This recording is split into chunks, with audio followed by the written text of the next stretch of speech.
Ó Chico. Sim, sim. Ó Chico, no sítio onde está o projetor não vai poder ficar naquela parede, pois não? O projetor não vai poder ficar naquela parede. Acho que não. É que tem aquele problema. Então, naquela parede onde está o projetor, eu podia pôr aí uma fotografia. Oposite é bom.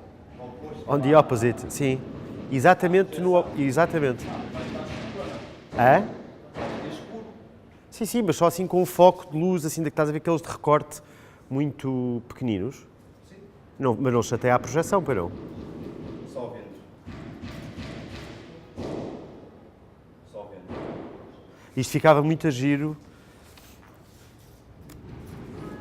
em frente ao Pedro Costa.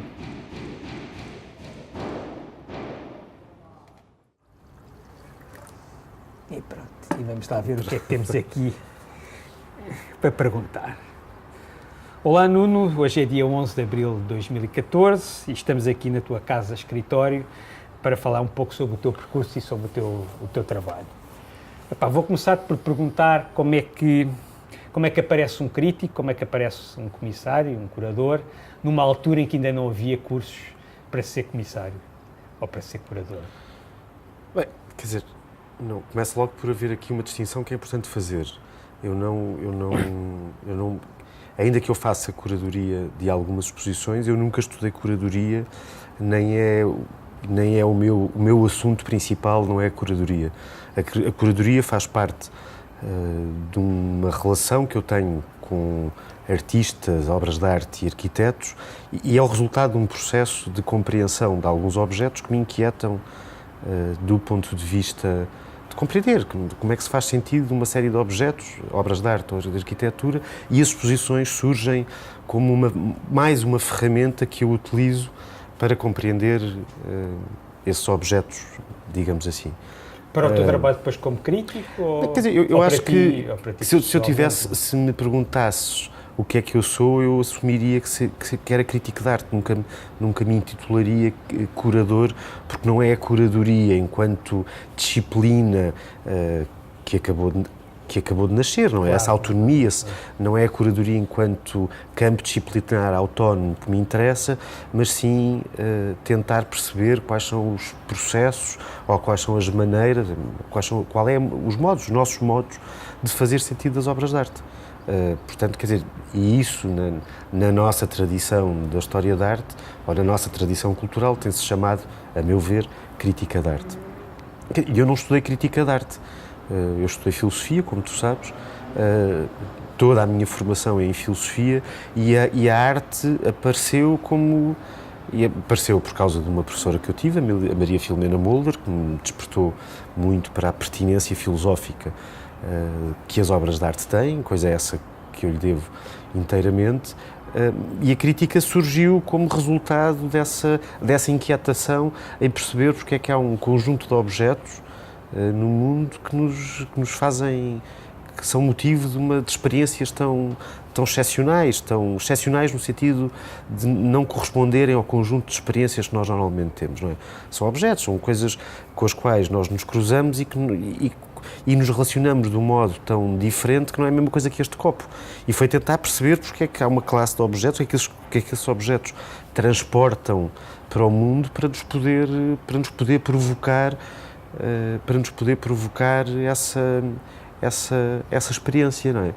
Porque, ainda que dizer que uma obra de arte provoca um determinado efeito seja uma coisa complexa, porque implica pensar a nossa relação estética, a nossa relação com a arte em termos de uma relação de causa e efeito, de facto, sem os objetos, e isso é que é extraordinário, sem aqueles objetos não há aquelas experiências. Isso é uma coisa que, para quem estudou filosofia, é absolutamente notável. Não é? Estava a pensar numa obra de arte sem uma Mona Lisa, nós nunca teríamos aquela experiência, ser-nos-ia totalmente inacessível, não poderíamos antecipá-la, não poderíamos saber, e isso é extraordinário, haver uma experiência que nós temos no mundo que, ainda que seja uma experiência individual, subjetiva, depende inteiramente da existência de um objeto. E isso, do ponto de vista filosófico, é muito interessante, não é? E depois, do ponto de vista humano, a meu ver, corresponde a uma possibilidade de transcendência, de perceber que há mais sentido do que as coisas materiais e orgânicas que nos rodeiam. E qual é que, para ti, o que é que faz algum objeto se transformar numa obra de arte? Percebes claramente que és uma corrente que não acredita que qualquer coisa pode ser uma obra de arte? Não, quer dizer, acho que é muito importante, acho que foi muito importante todas as vanguardas que libertaram o nosso ponto de vista, o ponto de vista da história, o ponto de vista do cânon do que é a arte, dessa necessidade ou dessa dependência que o objeto artístico tinha do virtuosismo técnico, do saber fazer, não é? É uma conquista extraordinária que um mau desenho, uma má pintura, uma má escultura passam a ser obras de arte pertinentes, interessantes e muito profundas. E isso é uma conquista extraordinária, não é?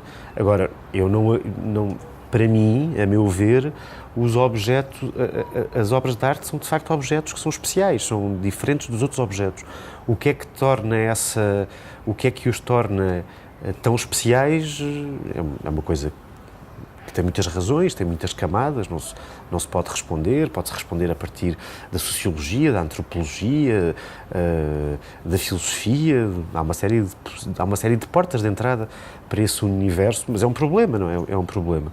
Mas eu não acredito eu não me relaciono, não é uma questão de crença, é mesmo uma questão de relação, é uma questão de aquilo que a umas pessoas faz vibrar e a outras não faz, não é? E a mim não me faz vibrar inserir o objeto artístico e o gesto artístico assim numa espécie de transição sem qualquer sobressalto, sem qualquer separação entre o cotidiano e a arte. Acho que a arte, de facto, é um momento especial da nossa vida, são objetos especiais, porque nos transportam para torna-se metafísico, portanto, nesse sentido? Torna-se, eu acho que nós que vivemos numa sociedade essencialmente laica, não é?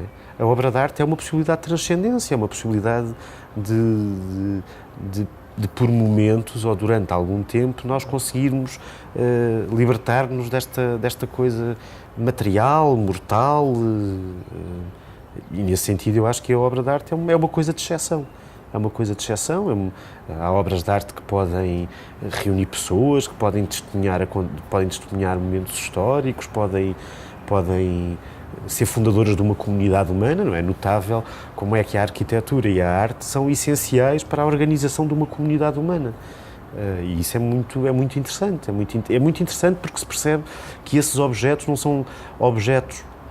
são dispositivos simplesmente materiais, mas cumprem uma função espiritual, energética na nossa vida fundamental.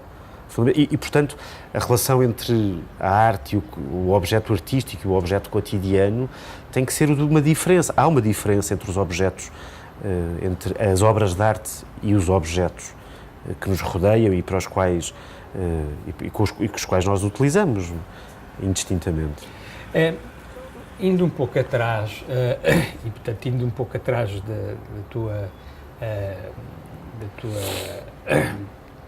entrada para o curso de Filosofia e teres conhecido a Maria Filomena Molder, já em mais novo, em criança ou em adolescente, havia esta noção do objeto artístico, seja ele, porque muitas vezes eu acho que muitos de nós não começam o seu percurso pelas artes visuais, se calhar algum livro, se calhar música, tu já sentias isto, já sentias da mesma maneira como sentes agora que falaste, não é?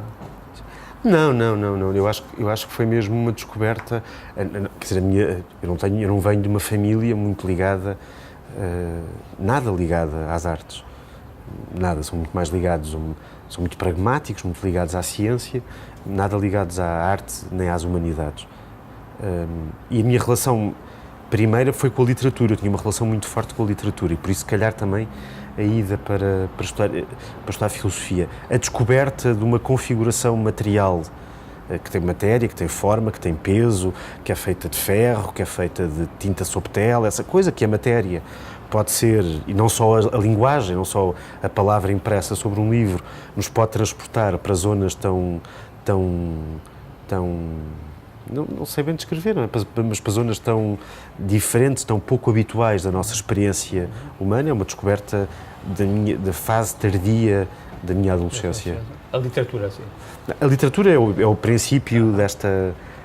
Quer dizer, eu acho que é o acesso. Eu acho que é literatura, filosofia e depois... E era mais literatura ou eram mais textos literários? Não, eu gostava muito... Não, era literatura. Era literatura mesmo.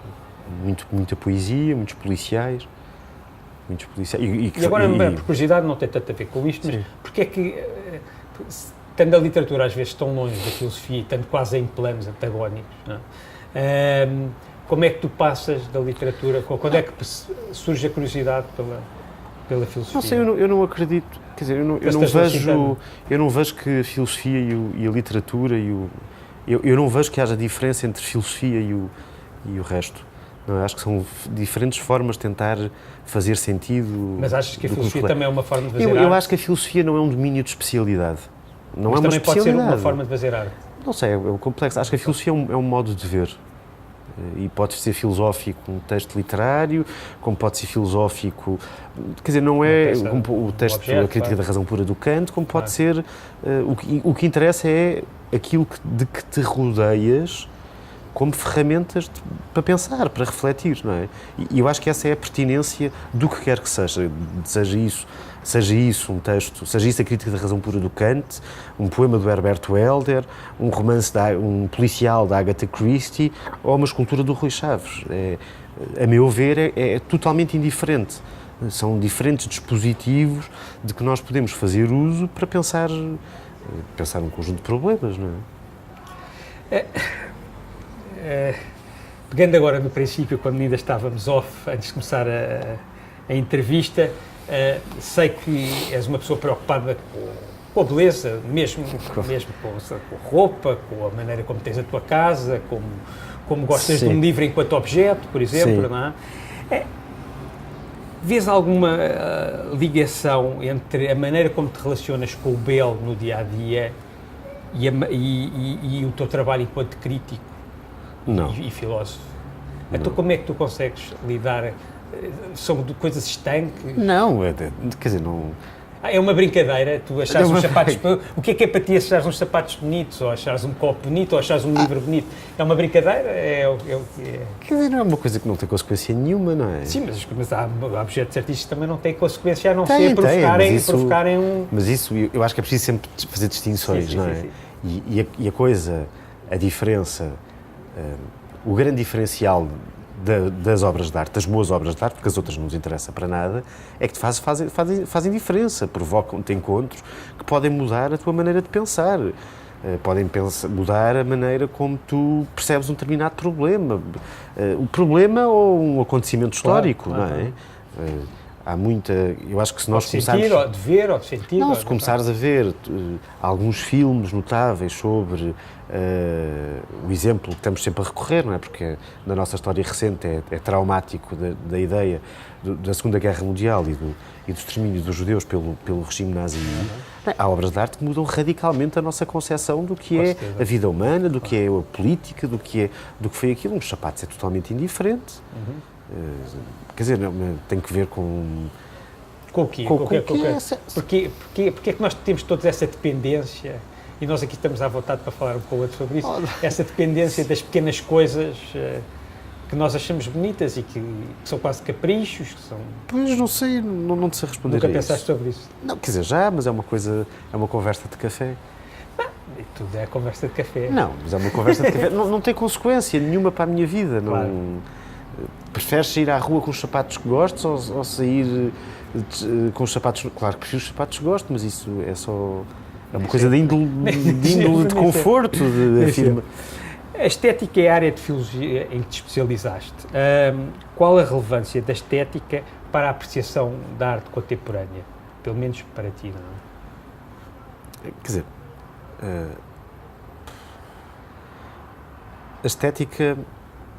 dizer, a estética é o nome de uma disciplina, não é? Filosófica, ou é o nome da disciplina filosófica que estuda a nossa relação com as obras de arte.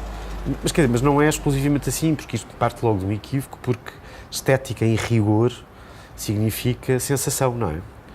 Significa a maneira como nós nos relacionamos com o mundo sensível, não é? A estética tem tem uma raiz grega que é a estesis e tem que ver mesmo com a ideia de sensação. A estética está fora de moda, como todos sabemos, não é? Ou o pensamento estético, e não é só o ponto de vista estético, mas é tudo o que sejam aproximações à arte que tenham não sei como é que é de determinar bem isto, mas que fujam de um domínio especializado e fixado naquilo que é as grandes instituições da arte contemporânea, os museus, as galerias, as feiras, aqui, estão num mau momento, não é? Fala-se imenso do problema da crise da crítica, e a estética e a filosofia, enquanto ferramenta para pensar a arte, está num mau momento, está num momento de crise. Pelo menos é o que as pessoas que estudam estas coisas vêm dizer. Eu acho que é a única maneira de pensar. Eu acho que a crítica da arte e o pensamento sobre a arte foi substituído por outras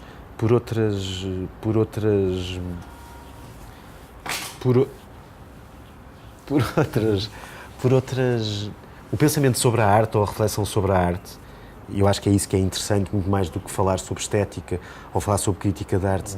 Eu acho que o que é importante é pensar qual é o papel que o pensamento sobre a arte, um pensamento esse que não tem como resultado imediato a validar artistas, a validar instituições, a aumentar valores de mercado, etc. É a pura tentativa de olhar para um objeto e tentar perceber o conhecimento que lá está, refletir com ele, sobre ele, todas as variantes que nós possamos... E achas que... Mas deixa-me só terminar. Eu queria mesmo que terminasse, já digo. E esta tentativa de pensar com um objeto, porque aquilo que é extraordinário e que é mesmo pertinente na arte é que as obras de arte geram um pensamento, não elas próprias, mas do nosso encontro com elas geram um pensamento que sem aquele objeto esse pensamento não existiria. E este prazer, e esta urgência, e esta necessidade de pensar com estes objetos, que são as obras de arte, foi totalmente substituída por outras lógicas, pelas lógicas de circulação das obras de arte, não é?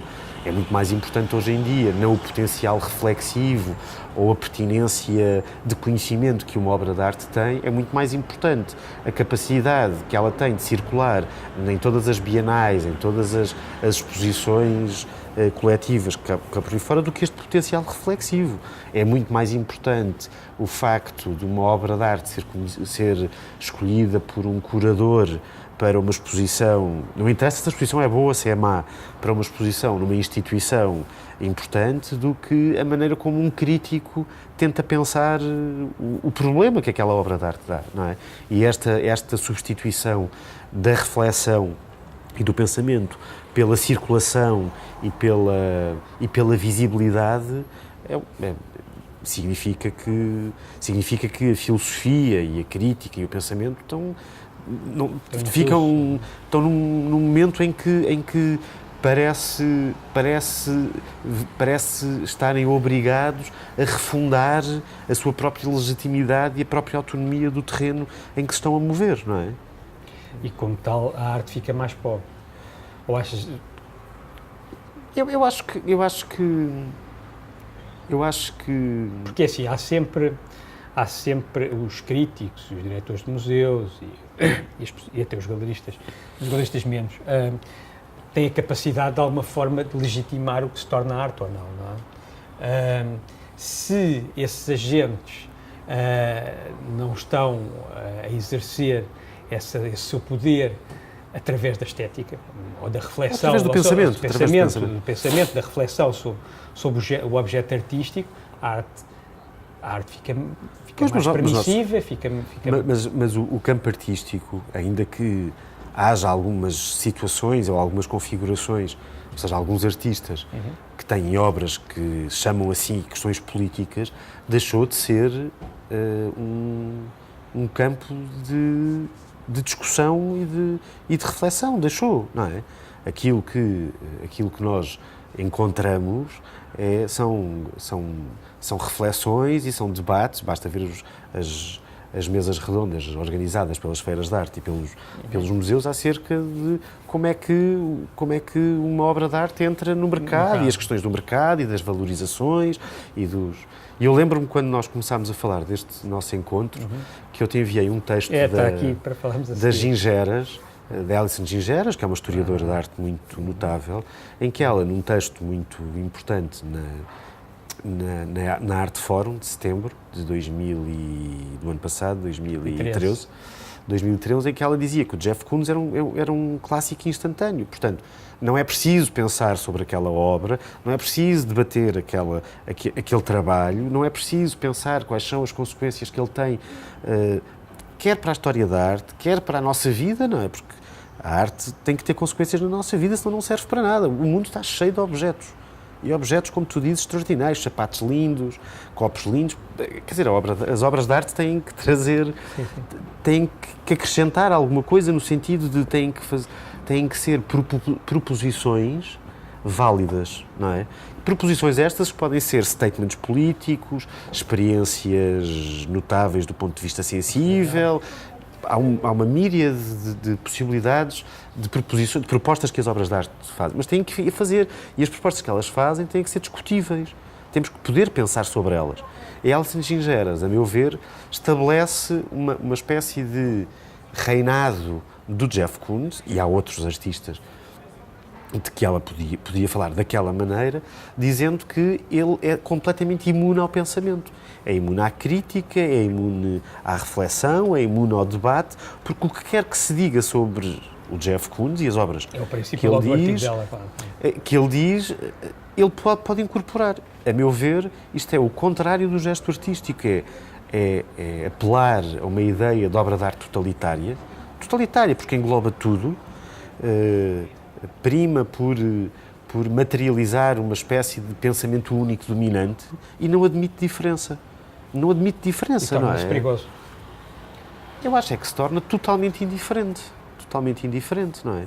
Os objetos, as obras de arte, com a nossa apreciação das obras de arte, têm um elemento subjetivo e um elemento objetivo que faz com que aquilo que mais importa debater seja o gosto, não é? Mas não o gosto enquanto a coisa indiferente dos sentidos, eu gosto de chocolate, não gostas de chocolate, mas enquanto esse esforço que nós fazemos para transformar a nossa experiência de uma obra de arte em qualquer coisa que é objetiva, não é? Por isso é que discutimos e por isso é que se nós agora começássemos a falar sobre uma obra de arte que eu gostasse e que tu não gostasses, eu iria apresentar razões pelas quais gosto dela. E do resultado da nossa conversa, ou tu passarias a gostar, ou eu repensaria a minha relação com essa obra de arte. E isso é que é interessante, essa maneira como as obras de arte vão não só transformando e moldando a nossa sensibilidade, mas também se vão introduzindo muito subterraneamente no nosso pensamento e nos vão transformando, a maneira como tu pensas, como tu organizas o mundo, como hierarquizas uma série de questões. Não que a arte salve, não nos vai salvar de nada, não é? Mas pode-nos pôr a pensar melhor, a sentir melhor, a ver melhor. Pode-nos salvar de algumas coisas. Pois. Pá, às vezes da barbárie, sei lá, nem sempre. Pois, não sei. Há exemplos um bocado terríveis. Mas... falando um pouco do que tu tens estado a dizer, achas que de alguma forma há uma ligação entre o aparecimento, entre um bocadinho a diminuição da importância da crítica a partir dos anos 60, 70 e o aparecimento dos comissários curadores, não é? Com este movimento que tu estás a falar? Porque os comissários curadores ficam de alguma forma, mais reféns do mercado do que os críticos eram até então. Eu não sei muito bem responder a isso, porque eu acho que há de tudo. Não, isso claramente que sim, mas aqui o que nós estamos a falar é tendências, não é? Porque claro, há curadores excepcionais, mas na descrição, na job description de qualquer instituição museológica que contrata um curador, um dos fatores que aparecem primeiro, nos primeiros três é a capacidade de angariar dinheiro, não é? É isto. Portanto, quer dizer, eu acho que isto é uma apresentação do que é esperado também das pessoas que fazem comissariados e que fazem curadorias em museus ou como independentes. Muitas vezes o confronto, e isso, muitas vezes o confronto principal não é com a dificuldade de trabalhar com um artista ou trabalhar um tema, mas é a capacidade que um determinado projeto tem ou não tem de se financiar. Não há financiamento, não é? E os curadores veem isso como reféns do sistema. Não há outra maneira de trabalharem, de fazer uma série de compromissos com... Não há outra maneira, não é? E achas que o comissário ganha muito terreno em relação ao crítico pela proximidade maior que tem sobre o artista? Eu acho que em termos sociológicos isso é uma coisa que normalmente não se fala, mas o comissário trabalha muitas vezes com o artista. O crítico estava mais distante normalmente. Nem sempre era assim. Mas a crítica... Diz. Há uma coisa muito, muito interessante quando se começa a pensar em crítica de arte, é que a crítica de arte sofreu um desvio na contemporaneidade muito grande. A crítica de arte, quando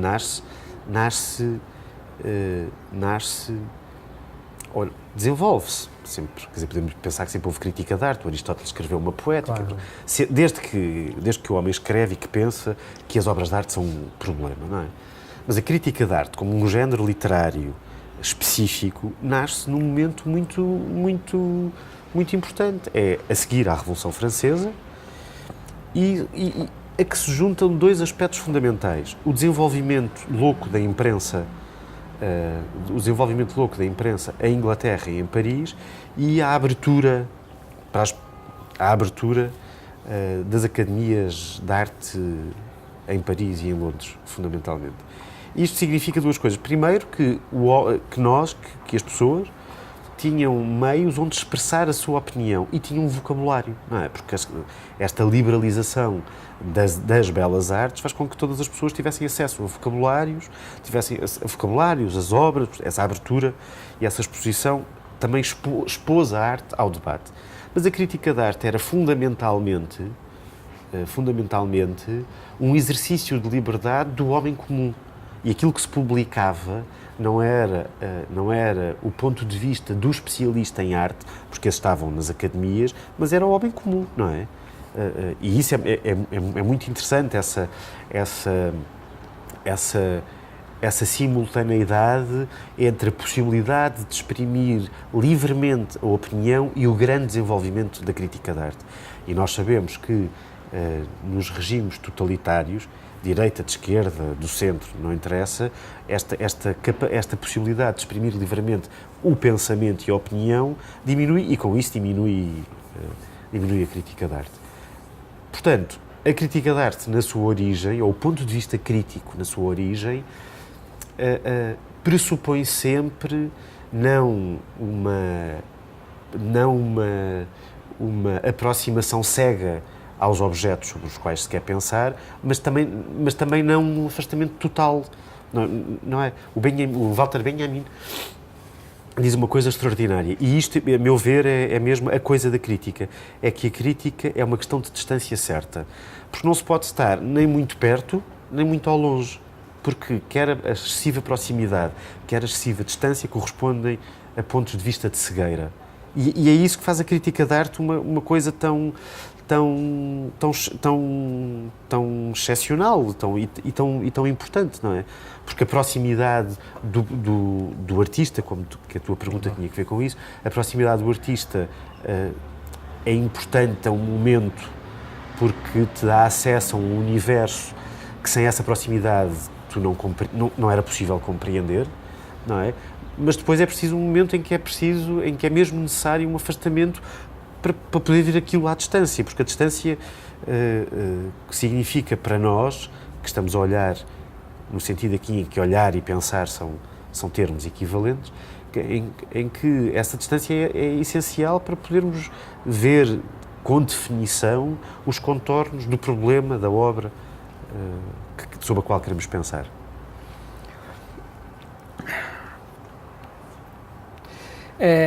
Agora, falando da tua relação, eu sei que tu começaste logo no princípio da entrevista a falar sobre isso, que interessa-te muito mais o trabalho enquanto crítico do que o trabalho de curador, mas nós sabemos que já comissariaste várias exposições, tanto individuais como coletivas. Tu, quando te relacionas com os artistas, quando estás a preparar uma exposição, qual é o nível de intervenção que tu pões? Como é que se estabelece a relação com o artista no processo de realização de uma exposição? Não, mas só para definir, se calhar no princípio foi pouco claro. Eu não... O que eu tentei dizer-te foi que eu não procuro fazer exposições, ou seja, os meus projetos nunca são, agora quero fazer uma exposição. Claro. Todas as exposições que eu fiz até hoje decorreram de uma proximidade. Nunca fiz uma exposição com um artista do qual não fosse próximo e resultaram de uma tentativa minha de aproximação àquele universo. E ser próximo é ser próximo pessoalmente ou era ser próximo do trabalho? Não, aproximação ao trabalho. E aos problemas, claro. E aos problemas que esse trabalho transporta. E poderia resultar num livro, poderia resultar num ensaio, numa revista, mas nós não temos imprensa, os jornais... E tem resultado, é como, se quiseres, é como se para mim a curadoria, ou no meu caso a curadoria, tem nascido como é a materialização de um trabalho ou de uma convivência com um conjunto de obras e de artistas. Eu acho que estava a pensar se alguma vez tinha sido convidado para fazer uma exposição e acho que não, fui sempre eu que propus. Projetos muito definidos. Coisas que te interessam. Coisas que me interessam, que se foram configurando dessa maneira. E a tua pergunta era... Agora também me deixaste perdido. Como é que se estabelecia a relação quando estavas no processo de fazer uma exposição com o artista? E portanto... Como é que era todo o processo? Portanto, sendo que as exposições nascem desta convivência, a premissa é uma convivência com as obras e com os artistas, portanto, as exposições são sempre espaços de grande liberdade, quer para os artistas, quer para mim, não é? E depois as exposições são orgânicas, quer dizer, eu acho que não há regra, umas vezes há muitos constrangimentos, porque o orçamento é muito curto, porque o espaço é difícil, porque uma série de coisas, outras vezes há muito mais liberdade, eu acho que não há metodologia que se possa estabelecer à partida. Depois se está a trabalhar, depois os artistas e as obras têm necessidades muito específicas, não é? Eu acho que aquilo que é muito interessante na nossa área, seja-se curador, galerista, crítico, é essa necessidade de cada artista, cada obra, cada situação implicar exigir, não é mesmo implicar, é uma exigência a que tem mesmo que se responder, de refundar a nossa atividade, porque cada momento, cada obra, cada artista tem sempre necessidades tão próprias e tão específicas que eu acho que não é possível fazer generalizações, são situações muito concretas. Não? Sim, mas é assim, imagina que estás a fazer uma exposição com um artista qualquer, ou seja, sei lá, lembra-me quando trabalhaste com o Nuno Cera, tu vês o trabalho, dás opiniões, dizes, olha, vai mais para a direita, vais mais para a esquerda, ou só estás a ver o trabalho e só estás a pensar no que vais escrever sobre o trabalho. Depende mesmo. Quer dizer, sobre a exposição do Nuno Cera no CCB, podíamos... Claro. Quer dizer, aconteceu uma série de coisas que não aconteceram na exposição que fiz com a Adriana Mulder, que não aconteceram na exposição que fiz com o Rui Chaves, porque tem mesmo que ver com as situações concretas daquelas exposições e tem que ver com situações concretas mesmo, os trabalhos, se eram trabalhos novos, são trabalhos... Depende. Não... Mas voltando a insistir na mesma pergunta, tu dás opiniões sobre os trabalhos, interferes imenso. Interfiro, quer dizer, aqui há um diálogo. Claro. Pronto, é isso que eu quero, que me interessa falar. Portanto, se há uma intervenção, tu vês o trabalho e depois dizes dentro do que tem sido o teu trabalho, não sei o quê, eu acho que é muito mais pertinente este tipo de trabalho do que este, ou dentro da exposição que nós... Quer dizer, eu acho que não há crítico ou curador que interfira diretamente na feitura. Mas tudo bem. Pois pode ser, se tem respeito pelo artista, só se pode ser verdadeiro. Isso concordo a 100%, mas nem sempre há respeito pelo eu acho que só se pode honrar os bons artistas com a verdade. É a única coisa que se lhes pode fazer, não é? E sabendo eles e sabendo nós que podemos estar errados. Claro. Podemos não estar a ver, podemos estar... Às vezes há momentos de cegueira, porque estamos mais irritados, porque estamos menos abertos, menos disponíveis para um conjunto de coisas, não é? Mas eu quando te falo de interferência, é porque eu acredito mesmo que as obras de arte resultam de um esforço de pensar. E, portanto, como são materializações ou dispositivos materiais que configuram um pensamento, têm que ser discutidas, têm que ser pensadas. E quando tu dizes interfiro dizendo aos artistas que me são próximos e que eu respeito, o que é que eu penso sobre o trabalho que eles desenvolvem. Se isto depois tem consequências ou não no que eles vão apresentar, no que eles vão fazer, é uma pergunta que tens que fazer a eles, mas se calhar eles próprios não sabem, aquilo fica ali a fazer uma forma qualquer, mas os artistas que são próximos acreditam também, creio eu, quase todos, os artistas que eu conheço, que as obras de arte são coisas para ser discutidas. Mas discutidas, sendo que uma obra de arte, a meu ver, pode ser discutida com palavras, como pode ser discutida com experiências de sinto isto, sinto aquilo, estou a ver isto, estou a ver aquilo, não é? E nessas alturas sentes-te parte do processo criativo, de alguma forma? Sim. Quer dizer, somos Isto nós... não tem mal nenhum, não é? Os curadores às vezes parece que têm medo de falar... Não é do processo. Às vezes é o marido na cama que dá uma opinião e que faz parte do processo criativo, não é? Não sei, isso era preciso definir o que é um processo criativo e o que é participar... Pensar sobre as coisas, etc. Mas, pois, não te sei dizer. Achas que os artistas não chegam às coisas pensando sobre elas? Miguel, eu acho Achas que eles são uma espécie de uns feiticeiros que têm características especiais e que só eles é que conseguem realizar obras de arte? Eu acho verdadeiramente que os artistas são feiticeiros. A arte é uma coisa mágica. É mesmo magia. Eu acredito nisso, eu acredito. É mesmo magia. E depois... Eu acho que essa pergunta não tem uma resposta, porque há artistas que trabalham de maneiras muito diferentes. Há artistas que têm processos muito longos de investigações e que vão discutindo, e cada fase desse projeto ou desse processo tem muitas fases e eles admitem, e ao longo dessas fases vão ouvindo, vão tendo interlocutores. E há outros artistas que chegam ao ateliê e que fazem as coisas e que estão lá todos os dias, pintam, e depois, quando a pintura está feita, mostram ou não mostram. Agora, mas isto era preciso... eu acho que não se pode mesmo generalizar. Depois, agora, se transformando a tua pergunta numa outra pergunta, que eu acho que essa é mais pertinente, a meu ver, é que, de facto, somos nós que inventamos a experiência da arte, não é? Somos nós que inventamos, cada vez que te dispões a experimentar uma pintura, a experimentar uma escultura e por aí fora, estás a inventar aquela obra de arte e nesse sentido, estás a ser um interlocutor privilegiadíssimo, porque dessa tua invenção, que tu fazes de cada vez com um artista, não é? Isso resulta em qualquer coisa muito útil para ti, que levas a cabo essa experiência, para o artista que a fez. E o que tu aquilo que nós podemos devolver aos artistas é uma descrição dessa invenção que nós fazemos com eles, não é? Quando eu entrei para este mundo das artes plásticas, houve uma palavra que me fazia alguma confusão e que eu ouvia muitas vezes ser dita por diretores de museus, por curadores e às vezes até por artistas, que é a palavra funcionar. Esta obra funciona. Ou funciona aqui, ou funciona em si mesma. E mudava-me, porque normalmente o que funcionava era o carro do meu pai e pronto. E são as máquinas, são as máquinas é que funcionam. E às vezes deixam de funcionar. E às vezes deixam de funcionar. Pá, o que é isto tudo? Pois, nunca pensei sobre isso. Mas é uma coisa que já ouviste, não é? Já pensei muito provocado funciona, por alguma... esta pintura agora funciona.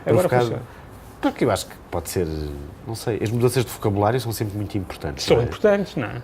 São sempre sintomáticas de alguma coisa que na nossa cabeça muda. Eu estou convencido que há 50 anos as pessoas não diziam que as obras de arte funcionavam. E há 100 anos então era proibido que era boa. Claro. Boas são as maçãs, não é? Claro. E outras coisas. E outras coisas. As obras de arte eram belas. Sim. Se nós formos, se tu fores com alguém ao cinema e disseste, este filme é muito belo, as pessoas acham que este gajo é difícil, é melhor afastar. Nós substituímos pelo bom. Pois, não sei, parece isso... Não sei, eu acho que o funcionar... Quer dizer, no contexto de uma exposição, ou no contexto do corpo, da obra de um artista, não é? De uma obra, de um corpo mais... não sei, tem que ver com o que a palavra diz, aquilo ser um objeto, ou tem ser... a ver com... que corresponde a uma determinada expectativa que se tem do que deva ser uma pintura daquele artista, mas do que isso deva é ser uma exatamente o obra... inverso do que é a arte, muitas vezes, não é? Pois. É um bocado ao contrário, não é? Pois, porque funcionar, quer dizer, eu nunca pensei sobre isso, mas...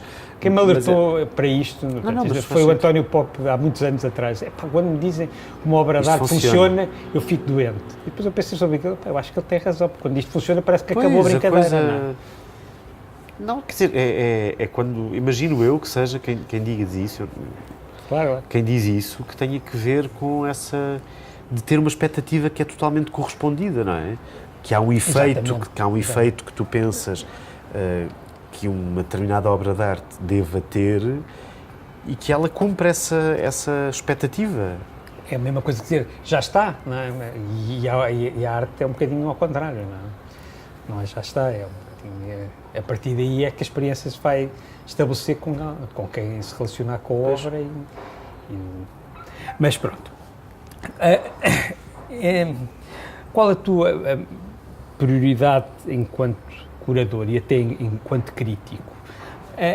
Tu estás mais preocupado em utilizar, quando escreves textos, por exemplo, para jornais, agora neste caso, com um público mais generalista, ser mais didático, portanto, ter uma linguagem mais simples, ou estás mais preocupado em debater os grandes temas da linguagem, etc., da arte? Ou tentas bater nas duas coisas? Porque há muitas pessoas que conseguem fazer as coisas, fazer as duas coisas ao mesmo tempo. Mas isto com certeza que é uma coisa que te preocupa quando estás a escrever um texto, claro. Não é? Claro que não. Eu sempre escrevi para um público genérico, não é? Tive uma experiência muito gratificante na El Mais Arte, mas a minha carreira como crítico de arte é fundamentalmente no Público. E o Público é um jornal generalista, não é? E não é no Público, é no suplemento cultural do Público, onde se juntam o cinema, música, está tudo, não é? E, portanto, o desafio que nos é colocado pelos editores, e bem, a cada texto, é pensarmos que os nossos textos, potencialmente, são lidos por qualquer pessoa. Uhum. São lidos por qualquer pessoa. Eu acho que isso é bom e mau, não é? É bom e mau porque, primeiro, é bom porque nos obriga a fugir do pressuposto, não é? Do pressuposto de que há um código linguístico que quem te está a ler ou quem te está a ouvir entende e, portanto, tu podes usar uma série de conceitos, uma série de lugares comuns no discurso e partir desse princípio que toda a gente está a entender, e isso não é verdade. Portanto, esse esforço de cada vez dar um sentido preciso aos conceitos que tu utilizas, a meu ver, é é uma boa exigência, porque o bom pensamento é sempre claro. Eu acho que dos textos mais claros que eu li na vida é a crítica da razão pura, e é notável olhar para o esforço daqueles filósofos que corresponde a uma revolução, não por acaso ele fala em revolução, porque corresponde mesmo a uma revolução do nosso esforço, da maneira como nós pensamos, a um esforço gigantesco que percorre todos os textos de Kant de ser o mais claro possível. E portanto, eu acho que esse esforço, que não é igual ao esforço de ser didático, mas de ser claro, é fundamental. É fundamental em tudo o que se escreve. Isto não quer dizer que se escreva para o leitor comum, porque isso não, o leitor genérico, porque isso não é eu acho que não existe, não existe o leitor genérico. O leitor genérico é ninguém, não é? Quer dizer, nós sabemos, quando se escreve, mesmo naquele contexto do Sim, jornal mas podes escrever generalista, para os teus pares, não é? Para outras pessoas de mas mesmo quando filosofia. escreves para os teus pares, Todos assuntos diferentes. a clareza de um texto é fundamental. Sejas tu lido por um filósofo, sejas tu lido por um artista, ou sejas tu lido por uma pessoa que nunca entrou num museu. E eu acho que isso é muito importante, que um texto faça sentido, possa fazer sentido. Mas a arte também é muito acerca do desenvolvimento de linguagens, não é? E a gente sabe que, às vezes, olhar para um objeto artístico, se não tivermos se não tivermos conhecimento da linguagem, por exemplo, que um determinado artista usa, teremos grande dificuldade em perceber o que é que ele está a tratar. Mas eu acho que é a obrigação do texto, corresponder, é a obrigação do texto conseguir concretizar a clareza. A clareza é fundamental. E os maus textos são aqueles que não são claros.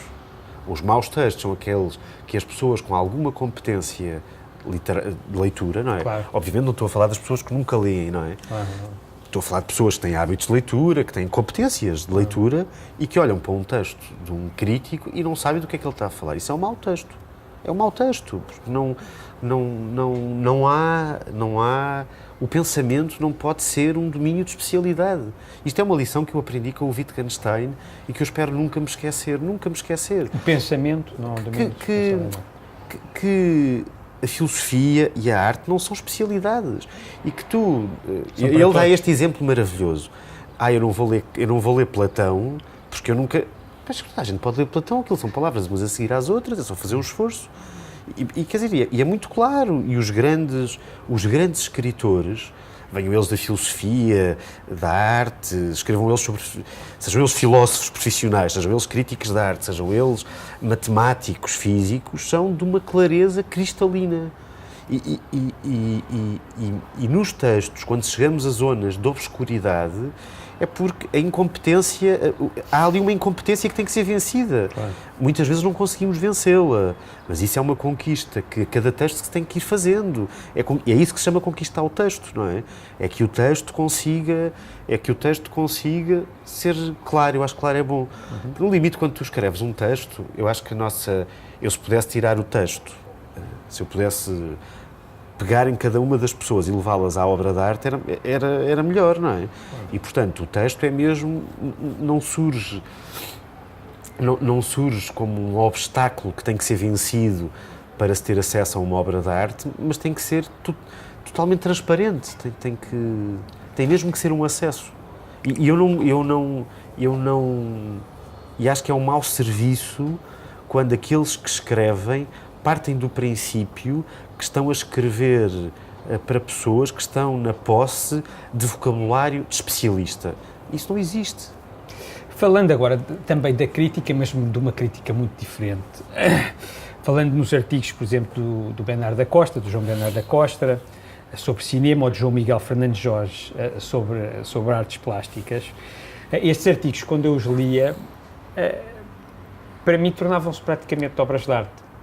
E muitas vezes, quando depois via a obra de arte, ela era menor.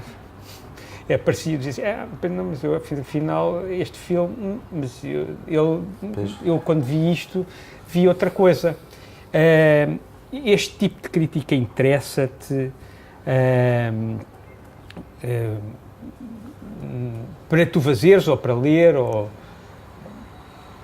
Pois não, quer dizer, estás a dar dois exemplos dificílimos, não é? Porque são dois... Ainda bem. São dois pesos pesados. Pois, mas senão não... Mas é muito interessante. Senão não tinha acontecido Não, isso mas é comigo, muito interessante esses dois exemplos, porque eu acho que quando pensamos no João Bernardo da Costa e no João Miguel Fernandes Jorge, nós não pensamos neles enquanto... Nós não pensamos nos textos deles, é isto que eu quero dizer. Enquanto crítica. Enquanto a prestar um serviço... Claro. São totalmente autónomos. Eles são, em primeiro lugar, grandes escritores. São grandes escritores. A poesia do João Miguel Fernandes Jorge é notável. E a maneira como o João Bernardo da Costa utilizava a linguagem e pensava com os textos era notável. E parece que o cinema e os filmes de que ele falava, ou que ele pensava, era o ponto de partida e o ponto de chegada dos textos, mas estão lá da maneira como ele os viu, não é? E eu acho que podemos discutir se esses textos são ou não são autónomos. No caso do João Miguel Fernandes Jorge, eu acho que são dois casos, ainda que eu perceba a aproximação, são dois casos diferentes. O João Miguel Fernandes Jorge é um poeta, claro. O João Bernardo da Costa não era um poeta. Não é? Mas o que eu acho muito surpreendente... De alguma maneira era, porque os textos dele... Sim, mas poeta no sentido em que... Sim, no sentido formal. Não há... O João Bernardo da Costa não tem um corpo, uma obra literária que se autonomize da atividade dele enquanto programador e grande pensador do cinema, não é? O João Miguel Fernandes Jorge tem a poesia, claro, para além dos textos, os ensaios e os textos que ele escreveu para as exposições que comissariou e para o Independente e para as muitas revistas onde ele colaborou. Para além disso, há uma obra literária. Mas o que eu acho muito interessante não é tanto pensar numa espécie de competição entre o texto e a obra, mas a maneira como nós conseguimos, naqueles textos, encontrar um modo de ver aquelas obras, cinema, escultura, o que seja, e tentarmos reproduzir em nós esse modo de ver, esse sentimento, que eles, a vibração ou a experiência que essas pessoas têm enquanto estiveram à frente àquela obra, não é? Mas os textos eram tão especiais. Tão especiais que muitas vezes nós líamos os textos, ainda não tínhamos visto a obra e construíamos a obra dentro da nossa cabeça, não é? Pois, mas isso já não é um problema do texto, é um problema claro, teu. Claro. Isso é um problema, não é um problema do texto, é um problema nosso. Criamos umas expectativas. É uma coisa boa que o texto tem, não há problema, nunca é, não. O problema nunca é. Quer dizer, eu acho que é bom que isso aconteça, não é? É bom que aconteça, que a maneira que essas pessoas encontraram de fazer justiça a essas obras, que são obras que gostaram, claro, naturalmente, seja fazer uma outra obra de arte. E isso é muito interessante. É muito interessante, não é? Que muitas vezes a nossa melhor resposta a uma obra de arte que nos impressiona positivamente, seja responder-lhe com uma outra obra de arte, uma espécie de... Os artistas fazem muito isso, não é? Sim, mas os artistas fazem arte, não é? Os artistas fazem arte. Às vezes há obras de arte tão notáveis, não temos essa capacidade. há obras de arte tão notáveis, mas há mesmo obras de arte notáveis em que nós achamos sempre que os textos que fazemos, não sei qual é o caso do João Miguel Fernandes Jorge e do João Bernardo da Costa, achamos sempre que qualquer texto que se possa escrever será sempre incompetente, claro, porque as obras são tão notáveis e a linguagem e o discurso parece representar sempre uma perda. Ficar quem? Não. É sempre uma perda, é sempre uma espécie de falhanço contínuo e cada parágrafo, cada palavra que tu acrescentas a tentar ser mais preciso, a tentar fazer justiça à obra, parece que cada vez te distancias mais dela. E quando se é notável, como esses dois exemplos que tu fazes, se calhar o texto tem que se autonomizar e tem que reenviar para outras zonas do nosso pensamento e da nossa sensibilidade. A arquitetura é uma coisa que é muito próxima, mas hoje em dia a arte começa a entrar por espaços que não lhe eram familiares, porque não existiam, não é? Sim. Estamos a falar da internet, estamos a falar dos computadores. Há alguma proximidade ou maneira nenhuma? Entre mim e a arte Da digital? arte digital. Eu acho que há coisas notáveis. Eu quer dizer, eu não sou um... Sim, eu não sei que não és um Não especialista, sou- mas é uma não, coisa que não, tens curiosidade, não sou às vezes, de ver. Não, vejo algumas coisas. Internet. Acho que é uma língua, é uma ferramenta, é um material tão expressivo e tão... Pode ser um material tão expressivo e tão plástico, como pode ser o óleo sobre uma tela, o ferro... Mas a minha relação privilegiada, de facto, é com eu preciso dos objetos. Eu preciso da forma, preciso da... Preciso... Estava a brincar agora. Foi uma Preciso da lembrete coisa, agora. preciso da coisa. Claro que sim. Preciso da coisa.